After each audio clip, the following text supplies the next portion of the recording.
Taiwan is appreciative of the statement made by the G7, the European Union, the US, and German Bundestag in recent years, as such statements have demonstrated the international community's deep concern and desire for stability in the Taiwan Strait. Statements like these tell Beijing that Taiwan is not alone and show the Taiwanese people that they have support. While today, Taiwan is on the front lines of the defense of democracy. Tomorrow, it could be any one of us. Increasing collaboration to strengthen our defense should be a priority for all democracies, so that our security and democratic way of life can be assured for generations to come. It is a great honor to join you here on this very special occasion at the inaugural Berlin Freedom Conference. I want to begin by taking this opportunity to thank the Axel Springer Freedom Foundation, Visit Berlin, and the World Liberty Congress for the invitation to speak here. I'd also like to thank Kai Wagner, governing mayor of Berlin, for hosting us. Now, it is wonderful to be back in Germany after almost 15 years. It is great to come back here and be among so many like-minded friends and advocates of democracy. Now, many of you here have dedicated your lives and careers to defending democracy and its values. A lot of you have made tremendous sacrifices in pursuit of those values, yet you remain steadfast when faced with some of the most difficult challenges. It is an honor to be in the company of such courageous people who have been so persistent and determined in your efforts to make the world a better place. Berlin Freedom Week commemorates the fall of the Berlin Wall on the 9th of November 1989.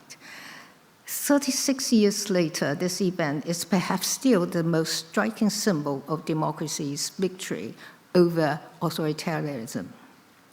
I hope being here in Berlin at this conference can inspire us all to develop strategies to further secure what we worked so hard to achieve and hold so close to our hearts. The dissolution of the Soviet Union was a major turning point that allowed freedom to flourish in the former Eastern Bloc and beyond. And that freedom was accompanied by a new sense of hope and progress. In the wake of this wave of democratization, Taiwan made its own effort to join the democratic world. But our road to democracy was also not easy. It was preceded by decades of authoritarian rule. During that time, Taiwanese were sent to prisons for voicing dissent, and media freedom was limited. Despite this, the Taiwanese people did not give up hope, nor did they give up their democratic dreams. Eventually, their persistent efforts led to Taiwan's first democratic presidential election in 1996, and a period of democratic consolidation followed. Today, Taiwan is recognized as the world's freest and most vibrant democracy. However, as we celebrate and treasure the progress that Taiwan and so many other countries have made in past decades, the threats to democracy have also become even more severe. In recent years, for much of the world, democracy has been under increasing threat. Russia's full-scale invasion of Ukraine served as a wake-up call to all. And Europe has awakened to the extent of this threat, which after more than 3 years of war continues to grow. Russia has been attempting to test the boundaries of more European countries with incursions into their airspace and disruptions to critical infrastructure, such as undersea cables. In Europe, as in Asia, the authoritarian toolkit is very similar. Much of the destabilizing tactics Taiwan has faced in recent years tend to find their way to Europe eventually. We have seen this in the form of cognitive warfare and information manipulation, which are hard to identify and counter, but have long-lasting harmful consequences for democratic societies. These campaigns include disinformation, internet trolls, and media infiltration, all of which are no longer restricted by language barriers due to advances in AI technology. Through these methods, authoritarians attempt to take advantage of the free and open nature of democratic societies to interfere in elections and drive division, while eroding trust in government and in democracy.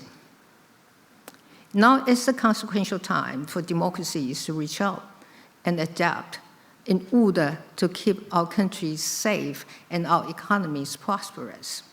The rules of engagement have changed, so our collective strategies must evolve with them. Making ourselves resilient in the face of authoritarian challenges is the key to our survival. In Taiwan, we know what resilience looks like. We understand all too well that the danger posed by those who seek to exploit democracy's imperfections. Now we're experiencing much intensified threats and intimidation almost on a daily basis. Our neighbor thought that by routinizing influence operations, gray zone activities, and military exercises, Taiwan would be debilitated by fear or become complacent. Contrary to that, the people of Taiwan utilize these challenges as the basis to build their resilience. Resilience has helped us defend our elections. It helped us weather the challenges posed by the pandemic, and it helped us counter information manipulation. For Taiwan, resilience comes in many forms, from individual to collective, from economic to security. It is crucial that we deepen security cooperation between democracies. A practical step in this direction will be to develop communications and information sharing mechanisms. A united democratic response will be much more difficult to break down for the authoritarians.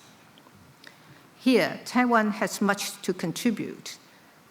I want to take this opportunity to share with you our experiences in strengthening our defense and building resilience for the protection of our democracies. Taiwan has been proactively building its resilience on multiple fronts. Particularly, Taiwan has continued to increase its investments in defense. During my presidency from 2016 to 2024, Taiwan's defense budget rose by over 80% at a rate of nearly 8% per year. This was the most organized and systemic defense investment Taiwan has ever made. My successor, President Lai Ching-te, continues to increase investment as required by our security needs.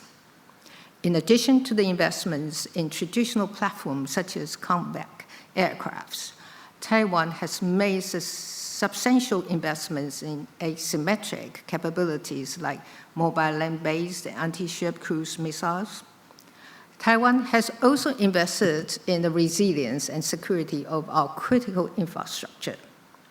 We have also learned from the experiences of our friends in Europe. In particular, we have launched the All-Out Defense Mobilization Agency to intensify our efforts to reform reserve forces training and to build whole of society's defense resilience. Taiwan has also fortified its digital infrastructure to withstand cyber threats and has coordinated with civil society to counter information manipulation. As technology continues to advance, we have been working hard to enhance our technological capabilities in confronting foreign information manipulation and interference. That's FIMI, as well as cognitive warfare. And through strategic partnerships, Taiwan has built an ecosystem that is ready to contribute to the security of the global supply chain. Our high-tech sector, particularly in semiconductors, has become an indispensable part of the global economy. In an age where AI also defines power, Taiwan's chip industry also anchors global prosperity. Now, it is such initiatives that help Taiwan strengthen its defense and societal resilience in the face of threats. Taiwan is willing to share its experience. We are also willing to bear our share of burden and do not take our security partners' support for granted. The efforts we have made are more than defending our homeland. They also represent Taiwan's contribution to regional stability and the security of democracy globally. Regional stability and global security, of course, are a joint responsibility which requires joint efforts. Like-minded countries, no matter how near or far, can contribute by using their voices to promote peace and stability in the Indo-Pacific region. Taking a clear and united stand in support of Taiwan's security is in itself a meaningful form of deterrence against authoritarian expansion.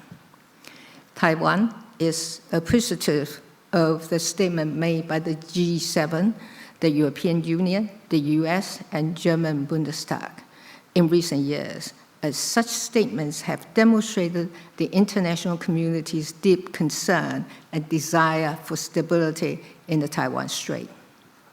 Statements like these tell Beijing that Taiwan is not alone and show the Taiwanese people that they have support.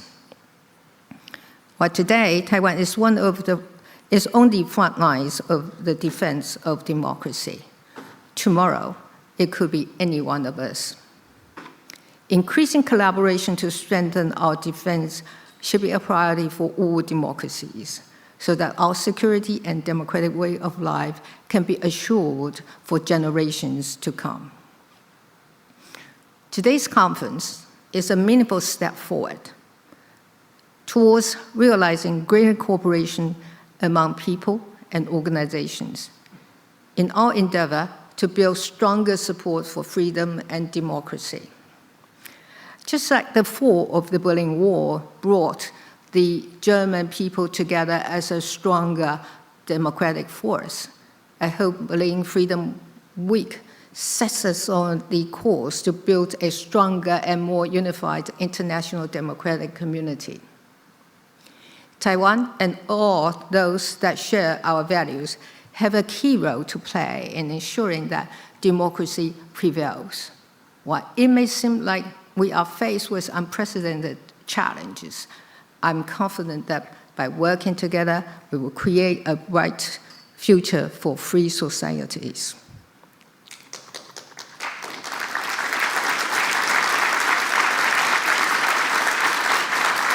What? I have not done with my speech yet. You still have 2 minutes. You still have 2 minutes. Well, I have 2 minutes left. Lastly, I would like to thank all the organizers for putting together an inspiring week of events.